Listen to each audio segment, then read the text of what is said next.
Hi there. For those of you who don't know me, I'm Tyce. I'm Tavi's dad, and we're getting ready to leave the hospital, and our inpatient part of the journey is coming to an end.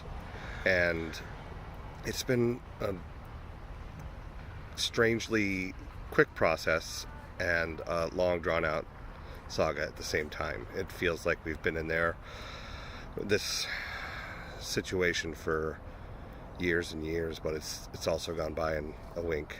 And if you're watching this, you've probably been along for at least part of the ride. And I won't get into much of a recap. I want to thank you all so much for the continuing support that you've shown, the generosity of our continuing extended community of friends, family, and neighbors has helped us make sure that the financial worries of figuring out how we would pay for all of this aren't going to be added to the ongoing impact of this incident. And we've been blown away by it. We've even had some Missoula businesses like First Security Bank, Republic Services, and Good Food Store, and such have all donated. And I said it before, but it's always worth saying. We can't adequately express our gratitude for that. Each and every person who has commented, shared, and donated has the eternal thanks of our whole family. Most especially Brittany, who has been doggedly working and advocating on our behalf. We never would have thought about how are we going to pay for this, and what is it going to mean for us long term financially, until it was far too late to have made the kind of impact that she has been able to do, and you all have been able to do. And we would never have had the presence of mind to keep the campaign going and everything, to enlist all the help that you guys have all given. And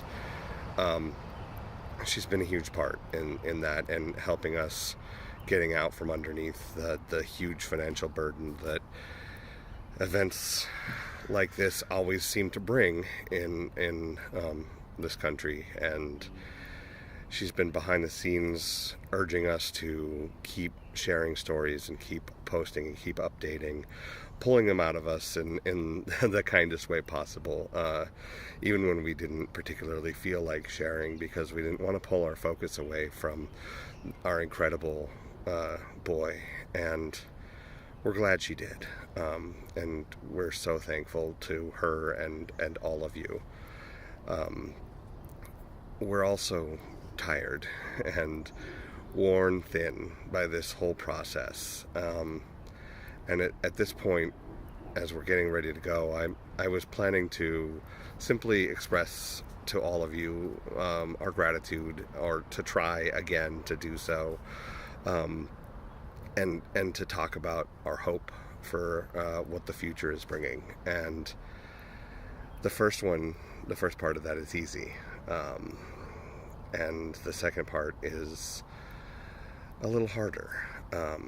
And don't get me wrong, as we're getting ready to leave Seattle, we're doing it with an excellent prognosis. We're heading towards a very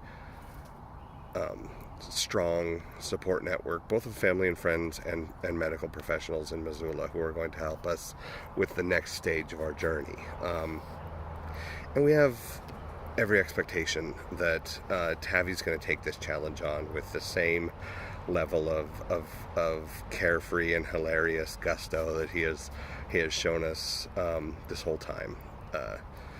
But as we get closer to our normal lives, I keep finding myself thinking about the profound change that this has kind of forced on all of us in our family. And, like most parents, we want to keep our kids safe, and we want to give them everything they need to succeed in this increasingly treacherous world. And it's hard not to feel like we lost this battle. We're not going to give up, and we'll never give up the war. But this time we didn't keep him as safe as we hoped. And it's hard not to feel the guilt of that, and it's hard not to feel that everything that has come from it is on us to an extent. And the other day we had a chance to join with a group of other kids in the rehab clinic, and spend some time doing activities in a group setting, and it was we were really excited about it. Tavi was very stoked, and we got in there, and there was a kid playing Tony Hawk or some kind of other skateboard video on a TV in there, and Tavi's eyes immediately locked on it, like, you know, any 4-year-old who sees someone playing video games. He was into it, and we just thought, you know, he's excited by the screen, and he wanted to watch it. And then he when he got ready to sit down, he asked us to sit him in a spot where he couldn't see the TV, and that was a little puzzling for us. But, you know, maybe he thought it was overstimulating, so we sat him down, and after a moment, he saw something on screen, and the boy playing the game had crashed into a car and fallen down, and Tavi started getting really upset. And he said the boy on the TV is going to die, and, you know, Katie tried to calm him down and reassure him it's just a video game, it's not real. Look, he's getting up right again, and he's just got more and more agitated, and we ended up having to go back to the room and sit down in a quiet, kind of safe spot, and you know, have a little lay down for about 15 minutes before we could start communicating with him again. And I could tell at that point that part of him went back to when that car hit him, when that happened. And we couldn't have really foreseen that would happen, even though it makes sense in retrospect. He has been so almost cavalier about what's happened to him that we weren't concerned about that part of this whole thing until that happened. And then a few days later, we met with a neuropsychologist who did an assessment of him, and kind of determining, as he's getting ready to go back to the real world, as it were, and kind of see what challenges might be ahead of us, and sort of thing. And she talked about how at a certain point it would become impossible to tell what was a result of this accident and what was just kind of an inherent predilection towards attention deficit and other neurospicy things that he inherited from both his mom and I. And there was some hopefulness to that, but at the same time, it kind of drove home the idea that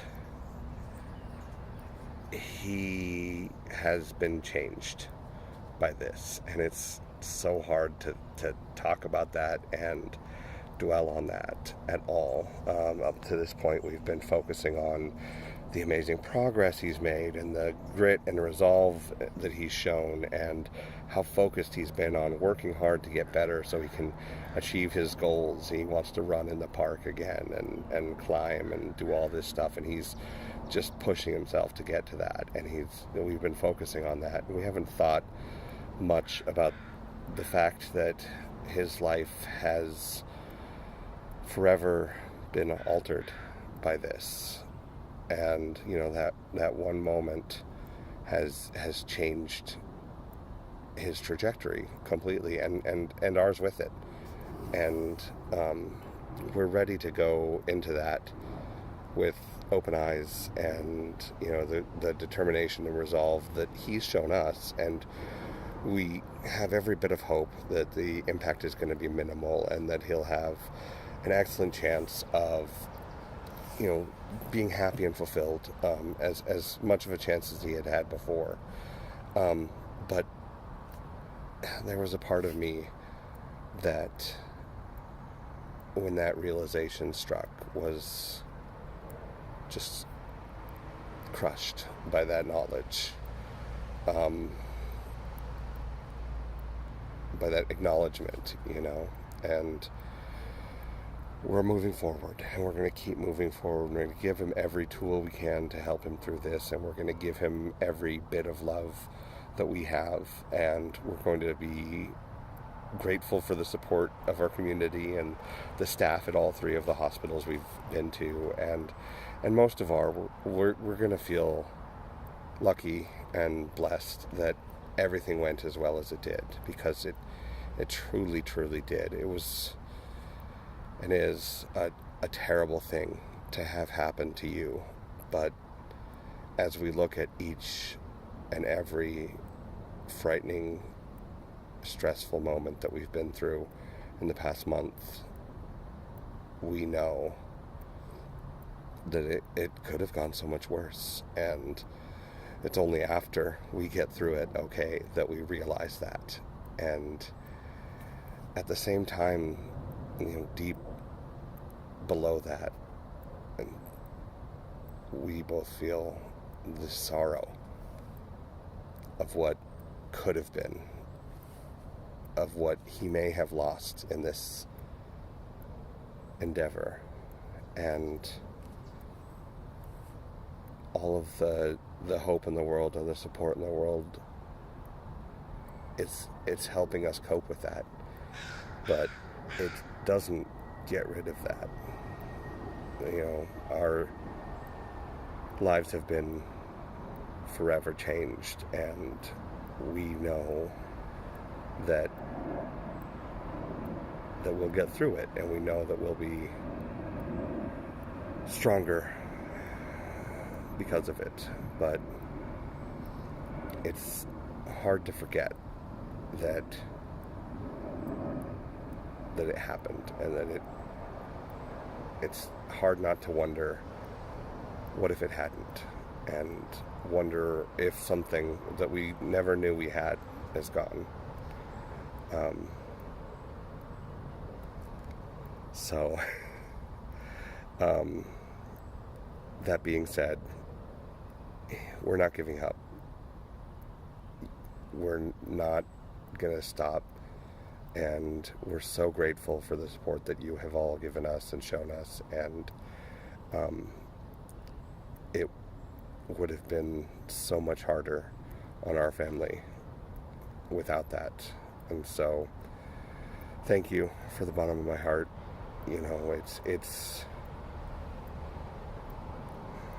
It's a happy, bittersweet moment when we're getting ready to go back to find a new normal. And Katie hates that phrase, the new normal, but that's what it is. And here we go. And I know that all of you who have been here with us throughout it are going to continue to do so. And I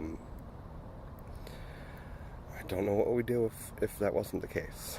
So thank you for going on this journey with us, and here's to brighter days and happier moments. Thank you.